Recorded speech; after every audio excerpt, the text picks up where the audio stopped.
mga bagong join, pa-heart naman dyan. Pa-like naman ng aking live. Ang aga ko nag-live para sa inyo. Kita nyo naman. Napaka maulan sa labas. Pero hindi natin kailangan lumabas para matuto, di ba? So, we're talking about land banking and we're talking about how to maximize yung ating hard-earned money ngayong mga panahon na to. So, another property that we can talk about is yung Sherwood Hills. Ayan, may dalawa tayong lote na available sa Sherwood Hills. Nasa na Sherwood Hills? Ayan. So, from Manggahan, pag galing kayo ng Lyceum, makikita nyo Walter Mart and then Metro South. And then, after lang nung tulay na marker, ng boundary ng General Trias and Trece Martires, andun na yung Sherwood Hills. Ayan, ang Sherwood Hills po ay sikat na golf course. Available po yung mga lots sa may Block 3. So, Block 3 is near the entrance of the certain village. And then, ayun po, malalaki rin po ang cut ng mga lote dyan. So, may dalawa po tayong lots available sa Sherwood Hills. So, ang magiging address nyo na po ay Trece Martires. Pero as in, tumawid lang kayo ng tulay at gentry na. Ang maganda po dito, mas mura ang presyo ng Sherwood Hills lots kaysa sa lote sa Metro South. Malalaki rin po yung cuts.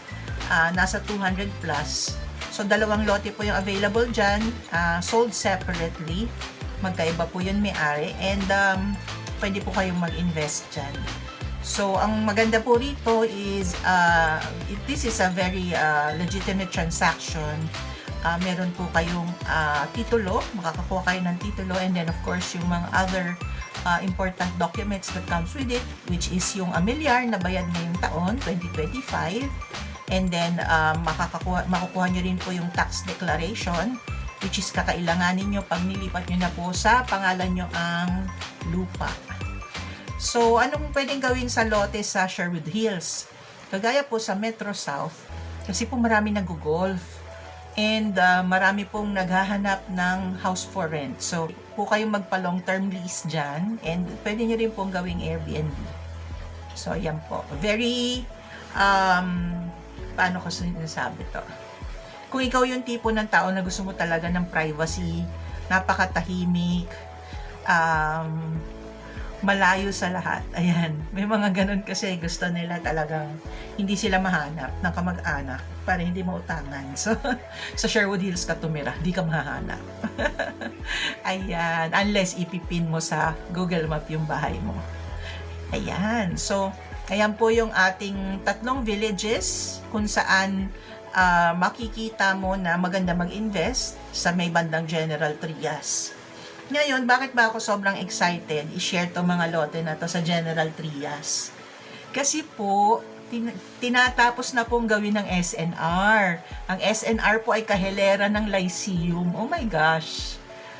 Ang social-social na ng Gentry, meron ng SNR. At hindi lang po yun.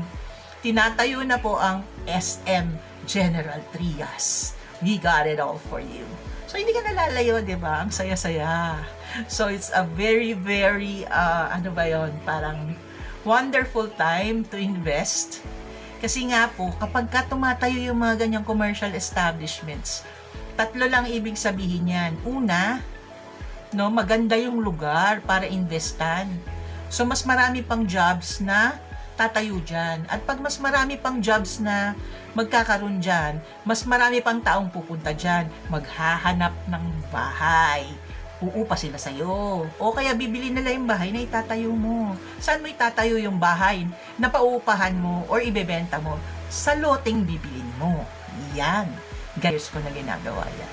Alam yan ng mga former students ko. Hi! Hi sa mga taga DLSU and hi sa mga taga Lyceum, Cavite. Ayan. Ganun, mag-isip ang investor. Ngayon, ano pang maganda dyan? Yung mga roadworks or infrastructure na nakakapagpabilis ng biyahe from Manila to Cavite or from Cavite to the airport and back is ginagawa na. So, ibig sabihin, itong pangalawang reason na to ay makakapag-encourage ng mga tao na tumira sa Gentry. O, di ba ang galing? Yan. And number 3, ano pa yung third reason? Ba't maganda tumira sa Gentry? Siyempre, malapit sa Tagaytay.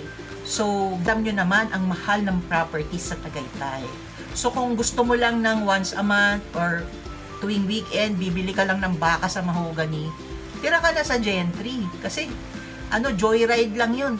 15 to 20 minutes lang, nasa Tagaytay ka na. And, hindi mo binayaran yung property tax ng property na nasa Tagaytay.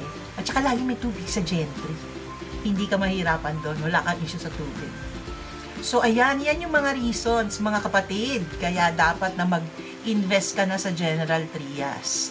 Ayan, so, having lived there for 12 years before, alam ko yung kultura ng mga tao mababait, may malasakit. And then, syempre, dumadayo dyan yung tinapang Salinas from Rosario and Ligtong. Ayan, so, gusto mo ng murang pagkain, nasa Gentry din. So, by the way, shout out nga pala sa mga kasamahan ko dati sa Intel Technology Philippines at sa mga kasamahan ko dati from Maxim Integrated na ngayon ay analog na. And I hope you can consider these investments and there's nothing to lose with land banking, yung bumili ka ng lote and i-resell mo in the future or bumili ka ng lote and then patayuan mo ng bahay. So, we have constructed 3 properties dyan. And I have sold more than one. And talagang nakakatulong sa tuition fee ng anak, nakakatulong sa mga recession. No? And also, kapag yung kotse mo 15 years na, kailangan mo nang palitan kasi nagsasalita na yung kotse.